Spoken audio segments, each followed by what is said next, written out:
Hello दोस्तों, KLD classes में आप सभी का स्वागत है। आज हम बात करने जा रहे हैं क्यों जरूरी है शराब की बिक्री भारत देश में। क्योंकि सबसे पहले आपके मन में ये आया होगा कि सब्जी की दुकान, फल की दुकान और जो सामान है, जो कंपनियां हैं, उसको न पूरा अधिकार देकर क्यों सरकारें शराब की दुकान खोलने का अधिकार दे रही हैं। कल से ही भारत में लॉकडाउन 3.0 के पहले दिन शराब की दुकानें खुली तो देश भर में खरीदारों की लंबी लंबी लाइनें लगी।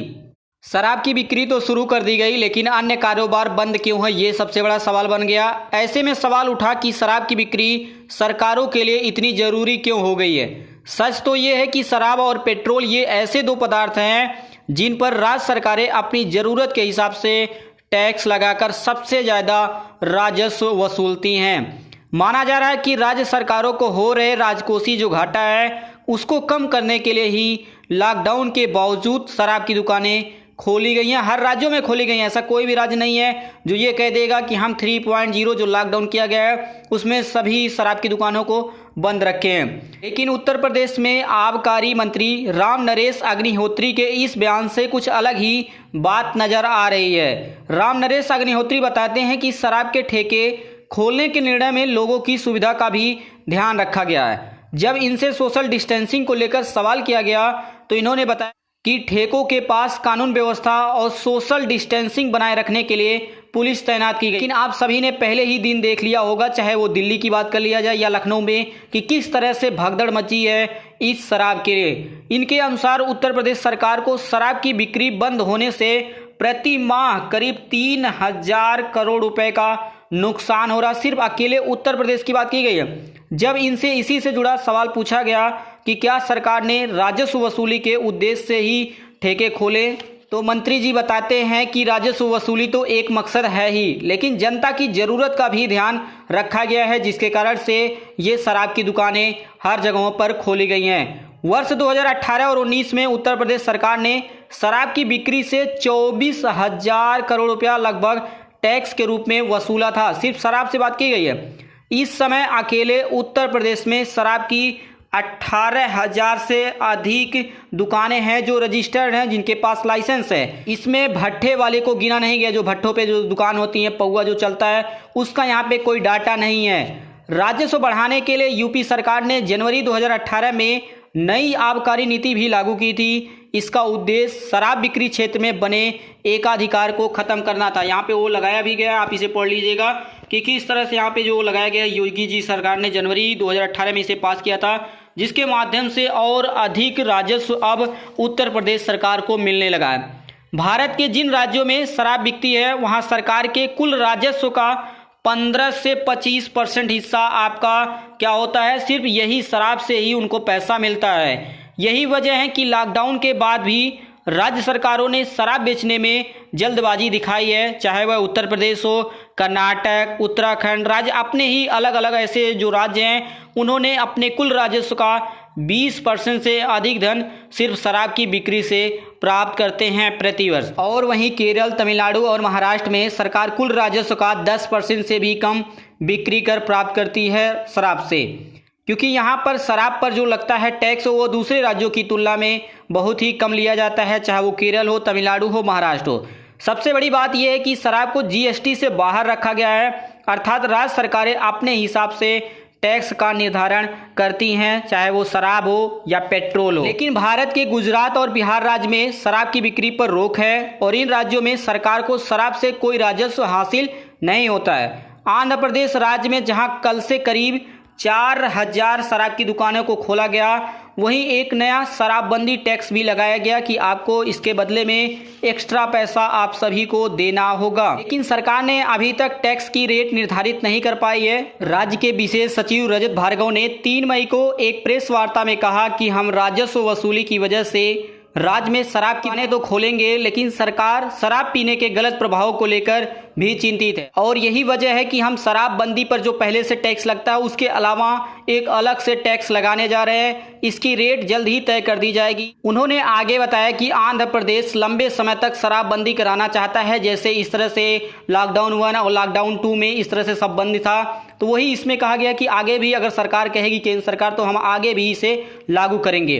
क्या राजस्व की चिंता है राज्य सरकारों को, ये भी एक प्रश्न बनता है। रजत भार्गव ने कहा कि कंटेनमेंट जोन के बाहर की सभी शराब की दुकानों को खोला जा रहा, बड़े बड़े मॉल में कोई भी दुकानें नहीं खुलेंगी। ये तो सभी जगहों पे यही कहा गया है। गुजरात, बिहार और आंध्र प्रदेश को छोड़कर देश के 16 राज्यों में, जो 16 बड़े बड़े राज्य हैं, 16 राज्यों ने वित्त वर्ष 2020 और 21 के सेशन में बताया कि शराब की बिक्री से कुल मिलाकर 165 लाख करोड़ रुपए राजस्व हासिल करना चाहती है। चाहे वह उत्तर प्रदेश हो, मध्य प्रदेश हो, सभी को मिलाकर 165 लाख करोड़ रुपया इसी से सिर्फ निकालना चाहती हैं, जिसमें से अकेले यूपी जो सरकार है वह 24,000 करोड़ रुपए, राजस्थान राज्य में 12,500 करोड़ रुपए का लक्ष्य रखा गया था, जबकि सबसे अधिक तमिलनाडु जो राज्य है वहां पे 29,672 करोड़ रुपया इससे प्राप्त किया गया है। राजस्थान राज्य ने टैक्स को बढ़ा दिया है। भारत में बनने वाली 900 रुपए से कम कीमत की जो विदेशी शराब होती हैं उस पर टैक्स 25 से बढ़ाकर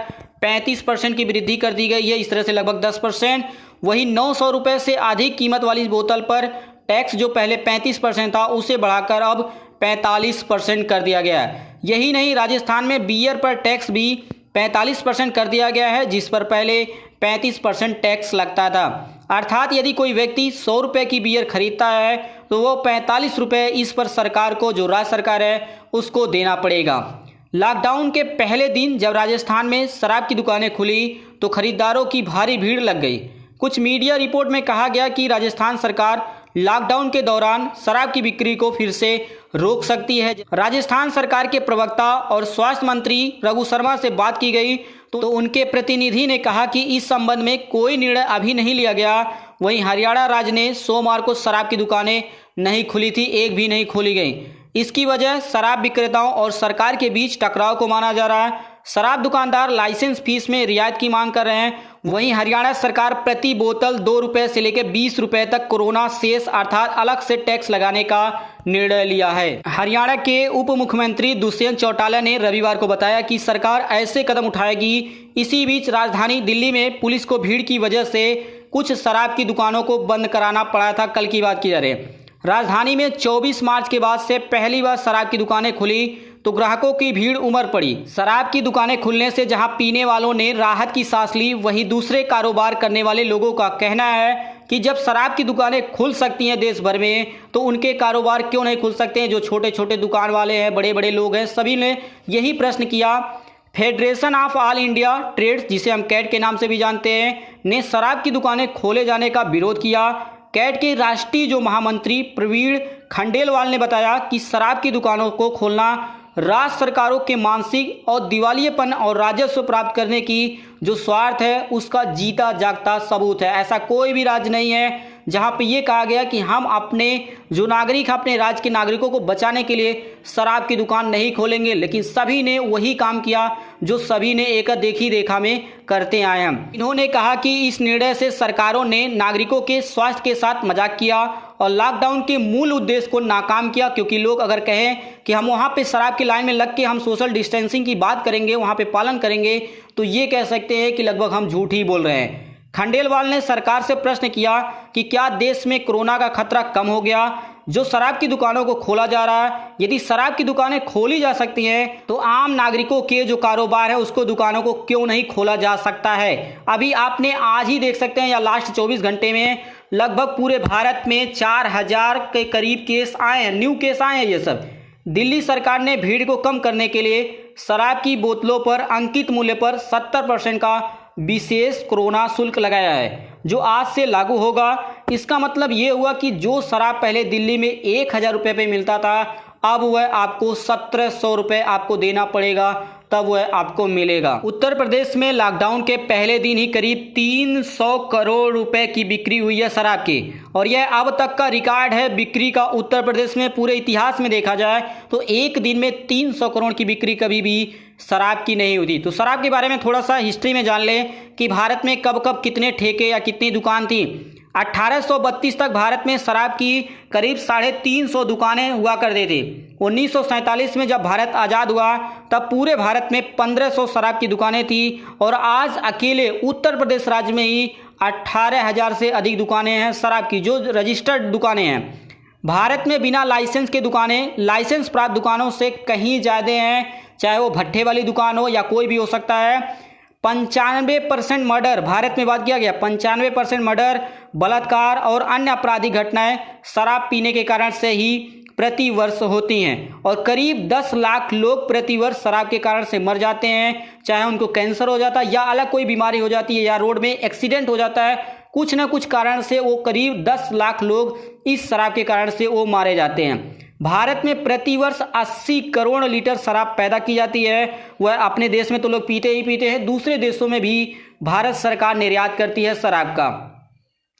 भारत की पूरी जनसंख्या का लगभग 10% लोग इससे डायरेक्ट या इनडायरेक्ट रूप से प्रभावित होते हैं। जैसे किसी के पिताजी पीते हैं तो घर में आते हैं तो मार झगड़ा करते हैं, तो इससे कहीं ना कहीं लगभग पूरी जनसंख्या का 10% लोग इस शराब से प्रभावित होते ही होते हैं। WHO अर्थात विश्व स्वास्थ्य संगठन की एक रिपोर्ट के अनुसार बियर की एक छोटी बोतल में 5%, वाइन में 12% और स्प्रिट में 40% तक का अल्कोहल होता है। अगर अल्कोहल की मात्रा ज़्यादा होगी तो वह व्यक्ति मर भी सकता है जो इसका सेवन करेगा।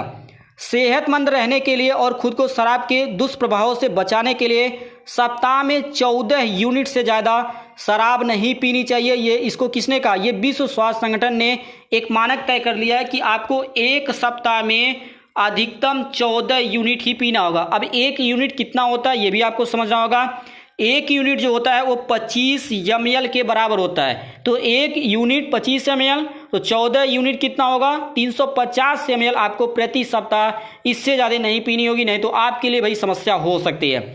बाजार शोध संस्था यूरोमेंटल इंटरनेशनल की रिपोर्ट की बात करें तो पिछले 10 वर्षों में भारत में शराब उद्योग का कारोबार लगभग 2 गुना बढ़ गया है। भारत में 2 से 3 ऐसे सेक्टर है जहां पे उनको हमेशा फायदा होता है, चाहे देश में कुछ भी हो जाए। जैसे आपके मेडिकल जो डॉक्टर है, जो कह सकते हैं कि अस्पताल होते हैं, वो कभी भी घाटे में नहीं होते हैं। उसी तरह से आपका ये शराब वाला क्षेत्र है, इसमें कभी भी ये नहीं कह सकते हैं कि हमको घाटा हुआ है, क्योंकि आदमी कुछ भी कर लेगा लेकिन शराब जरूर पिएगा। आपने देखा कि सबसे पहले अगर लॉकडाउन खुला है तो आदमी क्या खरीदना चाहिए? शराब खरीदना चाहिए या कुछ दूसरे चीज़ें खरीदना चाहिए जो बहुत ही जरूरी है। लेकिन आज सबसे अधिक मारामारी शराब की लेकर है। यहाँ पर एक इमेज लगाया गया, ये व्यक्ति देख सकते हैं कि कितना बोतल लेके जा रहा है, सिर्फ अकेले है, लेकिन लिया कितना है आप इसे गिन लीजिए कितना होंगे। भारत के सभी राज्यों की तुलना किया जाए तो सबसे अधिक शराब की खपत भारत के छत्तीसगढ़ राज्य में होती है और छत्तीसगढ़ के करीब 36% लोग शराब पीते हैं। त्रिपुरा में 35%, पंजाब में 29%, जम्मू कश्मीर में 3.5%। वहीं सबसे कम अगर पूछा जाए कि जहां पे शराब का सेवन होता है तो राजस्थान है, जहां पे लगभग 2% लोग शराब पीते हैं।